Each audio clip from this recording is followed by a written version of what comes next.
Շատ մարդիկ նկատել են կապը ուտելիքի եւ խմիչքների միջև եւ ուժեղ գլխացավերի նոպաների։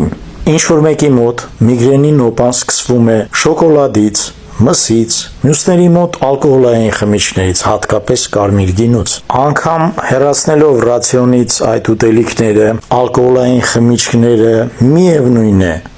միգրենի սուր պրիստուպները մնում են հիվանդի մոտ։ Կարելի է արդյոք շտկել միգրենի պրիստուպները դիետայով։ Իհարկե ոչ։ Եթե դուք ունեք քրոնիկ միգրեն 7-8 օր եւ ավել ամսվա մեջ, ամենալավ լուծումն է կատարել բոտուլինոթերապիա միգրենի դեմ։ Բոտոքսի ներարկումը կարող է կատարել կվալիֆիկացված բժիշկը, որը անցել է համապատասխան ուսուցում միգրենի բուժման համար։ Գրացվել կոնսուլտացիայի եւ բոտոքսի ներարկման համար միգրենի դեմ դուք կարող եք հեռախոսով, որը ցուցադրված է տեսահոլովակի տակ։